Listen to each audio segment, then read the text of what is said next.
Yo, what's up everybody, it's your boy Sam Froster. I am back with another video and today we have the most awaited, the most hyped car of Pakistan, Sonata N-Line. और ये है जी Rafe की, बाकी हमें सारा Rafe बताएगा because this car has so many things, a lot of ADAS and a lot of features, a lot of comfort, a lot of power, तो he knows it all. तो हाँ भाई राफे कैसे पहले अल्लाह का शुक्र आपने ठीक है बिल्कुल फिट अल्हम्दुलिल्लाह. तो यार क्या डिसीजन बना पहले ये N-Line लेने का, because very expensive and like very rare and like इस तरह के डिसीजन पाकिस्तानी मार्केट में लोग कम ही करते हैं. तो क्या बना वैसे? यार बेसिकली इससे पहले मेरे पास सिविक 11 जेन थी. अच्छा. तो उसके अंदर भी मैंने आपको पता जैसे अपग्रेड्स वगैरह की काफी ज्यादा अपग्रेड्स थे. तो अच्छा बस उसके बाद ये जनवरी में इसका लॉन्च था आई थिंक. अच्छा. तो उधर देखिए उसके बाद इसके पावर फिगर्स, बेसिकली मुझे एक्सेलरेशन का कुछ ज्यादा ही मतलब कि शौक है, तो उस वजह से मैंने इसके पावर फिगर्स देखे.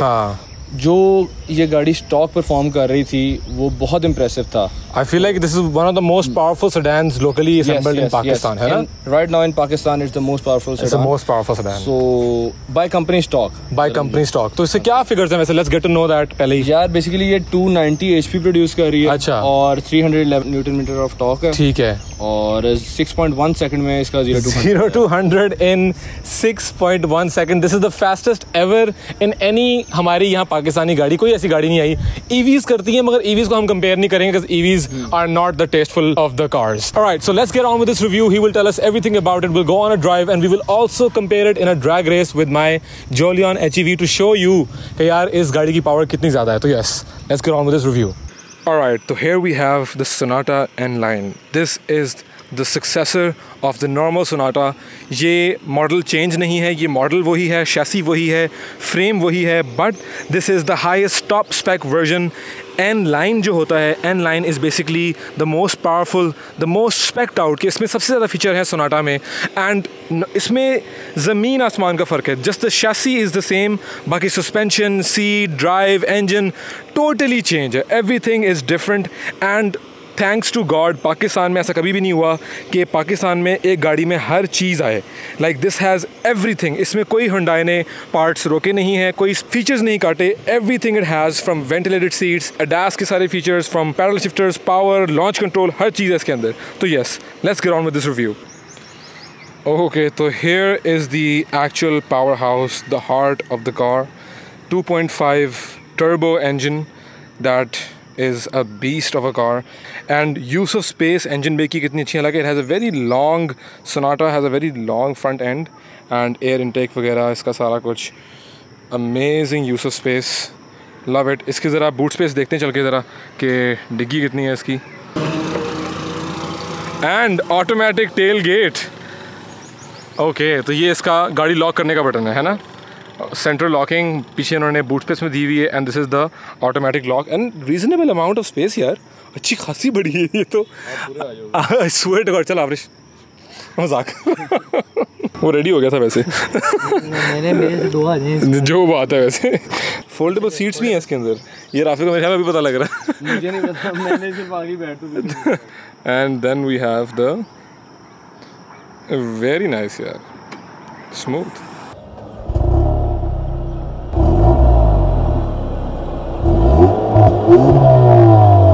Alright, तो now we are in the car with Rafe. अब हम इसकी ड्राइव एक्सपीरियंस चेक करेंगे. ओके, तो राफे वैसे इसका अब तक how much have you driven? यार 860 किलोमीटर अभी तक तो ड्राइव किया. मतलब ये recent purchase. What's the experience so far? Compare it with 11 Gen. I wanted to compare. हालांकि कंपैरिजन नहीं है, सेगमेंट तो बहुत बड़ा है उससे, ठीक है ना. वो कंपैरेटिव नहीं है उसके साथ, मगर फिर भी एक पाकिस्तानी हाई एंड सेडान वो हमारी वही थी. तो अब उसके साथ कंपेयर करो, सस्पेंशन, कंट्रोल, ड्राइव. यार टोटली डिफरेंट जो है वो एक्सपीरियंस है. फॉर एग्जांपल अगर हम इसकी सिर्फ जैसे मेरे फेवरेट एक्सेलरेशन से स्टार्ट करते हैं. हाँ. तो 11 जेन बेसिकली जो है वो 10 जेन से भी स्लो कर दी उन्होंने, ठीक है, एक्सेलरेशन वाइज. तो उसका अराउंड 100 जो है वो 10.5 सेकंड है स्टॉक बहुत स्लो कर दी थी उन्होंने. और उसके के एक्सेलरेशन में बहुत डिफरेंस है. उसके बाद हैंडलिंग जो है वो काफी ज्यादा इम्प्रूव्ड है. मतलब कि आप ग्राउंडेड रहते हो. इसकी क्योंकि इसके अंदर PC7 है, PR7 है, कॉन्टिनेंटल के, one of the most ट्रिकीस्ट tyres वैसे. हाँ, तो उस वजह से इसकी हैंडलिंग जो है वो काफी ज्यादा जो है वो बेहतर है, बहुत ज्यादा बेहतर है. अच्छा, इसमें बॉडी रोल वाला सीन नहीं होगा? नहीं. अच्छा, कभी अगर आप टर्न लें हाई स्पीड पे तो कोई चक्कर ही नहीं. अब मैं समझ जाए एक्सपीरियंस सारा उन्होंने करके देखा, मैं गाड़ी एंड तक चेक की है एंड लाइक हाई स्पीड के ऊपर भी आप थर्ड लेन से फर्स्ट लेन में स्विच कर दो, कोई बॉडी रोल नहीं आता, कोई इशू किसी किस्म का। और सीट्स इसकी यार एक्सट्रीमली बकेट सीट्स हैं इसकी, एंड एल्कंटारा होगा उसके ऊपर, ऐसी है बड़ी मजेदार वाइब है यार इसकी सीट्स की। वेरी, मुझे पता लग रहा है मैं कहीं जा नहीं रहा, वरना नॉर्मल कार्स में आप हल्का सा टर्न होता है और आप इधर उधर हो जाते हैं। ये सीट्स इसकी ऐसे जैसे इसने ना आपको लाइक पकड़ के रखा हुआ है, बिल्कुल इजी कंफर्टेबल बैठा हूँ। मैं अभी लाइक 661 और पीछे जो है वो एवरेज बैठा हुआ है। अभी वैसे पीछे कितनी लेग रूम है वैसे यार आपके सामने?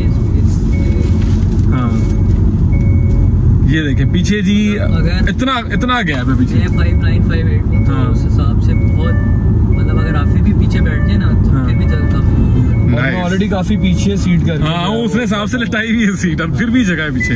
तो that is a big thing and that is one of the main differences, क्योंकि ये एक बड़ी सेडान है। इट्स नॉट लाइक सिविक या इलांट्रा वगैरह, it's one of the largest sedans. ये कैमरी और अकॉर्ड के मुकाबले डी सेगमेंट सेडान, हाँ डी सेगमेंट में आती है। और इसके बारे में समथिंग दैट यू वांट कि यार इसमें होता या कुछ something, anything that you wish. अव्वल तो मेरे नजर में परफेक्ट कार है एज सच। तो लाइक मेरा मेन पॉइंट जब एक्सीलरेशन है, मुझे लाइक गाड़ी तेज हो, मुझे सिर्फ उस चीज से जो है, मतलब गाड़ी को मुझे लुक्स के हिसाब से ठीक है, फीचर्स भी एज सच जो बेसिकली नीड है वो सारे हैं ओके है, तो मेरे लिए। अच्छा इसका डैश का मैंने समझाओ वैसे, उसका क्या कितना कुछ यूज किया है डैश? यार पाकिस्तान में टू बी ऑनेस्ट जो है वो वर्केबल नहीं है। फॉर एग्जांपल यहाँ से एकदम कोई बाइक लेन स्विच करती है, गाड़ी ऑटोमेटिक ब्रेक, तो वो बड़ा जो है ना वो एक बैड सीन है पाकिस्तान की रोड पे जो है ना वो एडस जो है। हमारे रोड पे कोई दीनमान नहीं है, किसी कोई कहीं से भी आ जाता है, किसी का दिल करेगा एकदम आगे ब्रेक मार देगा और एक गाड़ी ऑटोमेटिकली ब्रेक कर देगी और पीछे से गाड़ी। ये ऑफ हो जाता है फीचर वैसे यार, जब भी आप गाड़ी स्टार्ट करते हैं तो आपको ऑफ करना पड़ता है, परमानेंट ऑफ नहीं कर सकते। ओके परमानेंट ऑफ नहीं होता है। तो ये सारी डैश वाली गाड़ी में यही वैसे मसला होता है। 20+ डैश फीचर्स हैं। Okay that is amazing. तो वैसे क्या लगता है कि किसका कंपैरिजन अगर करें कि ट्यून्ड सिविक से क्या बोलेंगे? यार आप समझ लो कि अराउंड E40 सिविक एक्स और सिविक 11 वाली जो है तो उसको तो आराम से एक गैप करेगी। अच्छा, तो बिग टर्बोस के साथ अभी तक चेक नहीं किया।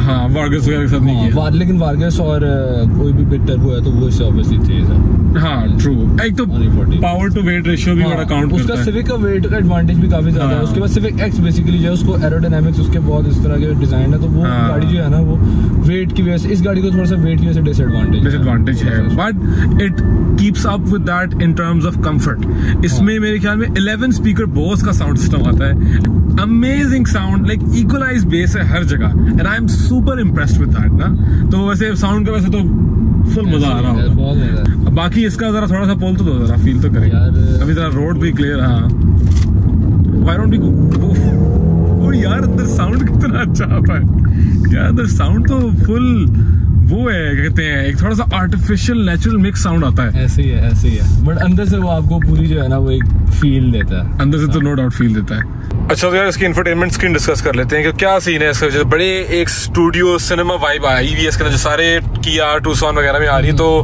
कैसा एक्सपीरियंस है इसका? यार बहुत अच्छा एक्सपीरियंस है, लाइक बहुत लग्जरी फील देता है टू बी ऑनेस्ट। अच्छा इसका ये एप्पल कारप्ले वगैरह फुल स्मूथ, कोई लैग नहीं, कोई जो है वो इसके अंदर इशू नहीं है। क्या कुछ ऐसे ऑपरेट कर सकते हैं स्क्रीन से, इसके ड्राइव मोड्स वगैरह? यार ये इसका ड्राइव मोड है इसके अंदर, और यहाँ से sports plus, smart, sport, normal, eco, उसके बाद स्टीयरिंग हैंडलिंग है। अच्छा स्टीयरिंग कंट्रोल भी कर सकते हैं कि स्टिफनेस और वो बढ़ा सकते हैं। वो आपने जब फॉर एग्जांपल थोड़ा सा रैश करनी है या हाई स्पीड के ऊपर जाना है तो आप स्पोर्ट स्टीयरिंग जो है वो उसको कर सकते हैं। उसके अलावा इसके अंदर जो है वो क्लस्टर आप जो है वो प्राइवेट। अच्छा इसका हेड्स अप डिस्प्ले भी है। हाँ और इसके ये एसी कंट्रोल्स वगैरह ये सारा जो है वो टच स्क्रीन है। अच्छा ये टच स्क्रीन है, ये सारा कुछ जो है वो टच स्क्रीन है, उससे आप इसको सारा कंट्रोल कर सकते हैं। बट ये डायल्स बड़े जरूरी हैं यार, ये dials one of the most important, ये मैं मिस करता हूँ, ये हैवल में नहीं है और ये बड़ा यार ये स्क्रीन में जाके चेक करना पड़ता है, तो वो आई डोंट लाइक। बाकी type C everywhere I am noticing, type C is very important आजकल। हाँ and it has wireless charging,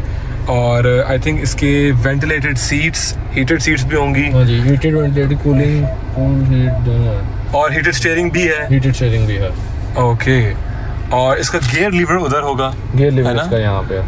और इसका मुझे इंडिकेटर दिखाओ जरा, वो जो हाँ स्क्रीन में it opens It's a very nice quirk by Hyundai and it is very helpful, I feel like, है ना? Yes. आपको जो है वो like left मिरर का जो है वो पीछे व्यू आ जाता है कि कोई गाड़ी आपको क्रॉस कर रही है नहीं कर रही, तो काफी हेल्पफुल है ये। Alright, तो इसका लॉन्च कंट्रोल कैसे एक्टिव होता है? One of the most important things for a drag race, तो यार सबसे पहले इसमें आपने सीट बेल्ट पहन लेनी है। उसके बाद आपने इसकी ट्रैक्शन जो है, ट्रैक्शन कंट्रोल ऑफ करनी है, होल्ड करके रखना है ट्रैक्शन को, तो कंप्लीटली ऑफ हो जाएगी। हाँ, और फिर आपने लॉन्च के बाद आपने इसके अंदर स्मार्ट मोड कर देना। स्मार्ट मोड करना पड़ता है, स्पोर्ट प्लस। अच्छा, उसके बाद आपने ब्रेक को पूरा होल्ड करके बूस्ट करना है और फिर आप लॉन्च करेंगे।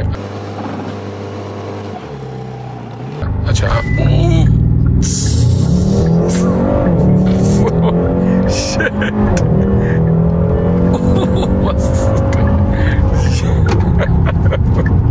यार इतना फुल पड़ता है इसमें, एक्सपेक्ट ही नहीं किया था मैंने, ऑनेस्टली इतना एक्सपेक्ट नहीं किया था मैंने कि इस सीट में चिपक जाऊंगा।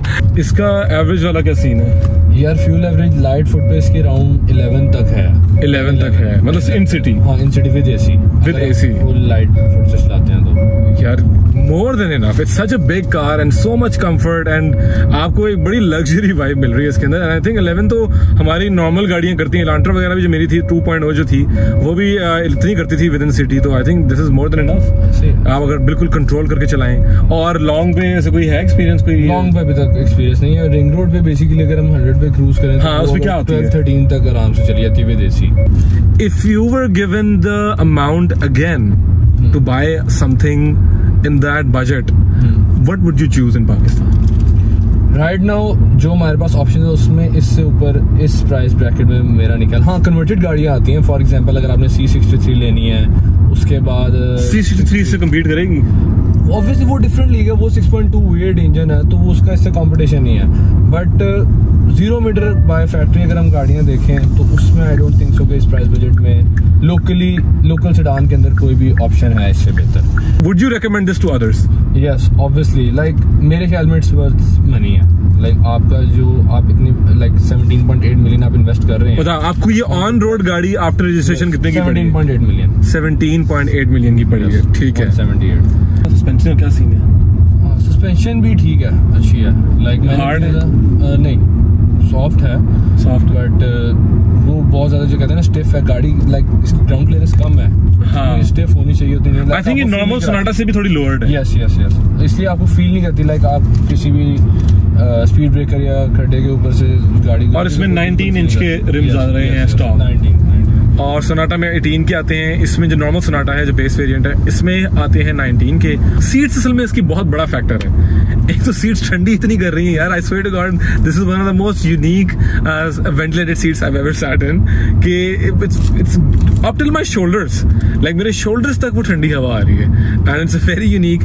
बाकी this was a driver experience. Let's check this with my Jolion HEV and see the difference from launch, because वो HEV है तो उसका सिर्फ लॉन्च से ही गेम है एंड उसमें आपको पता लगेगा कि क्या फर्क है दोनों गाड़ियों का, कि इसका लॉन्च और उसके लॉन्च में क्या फर्क आता है। तो yes, let's get on with that. Alright, the cars are lined up for the race. तो अब हम करने लगे हैं N line versus Haval Jolion HEV। इसका लॉन्च कंट्रोल मैंने एक्टिव कर दिया हुआ है and launch control is enabled.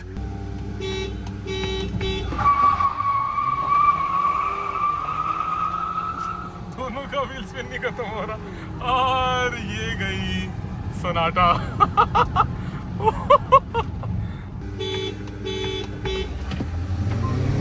और ये शुरू से ही निकल जाती है सोनाटा।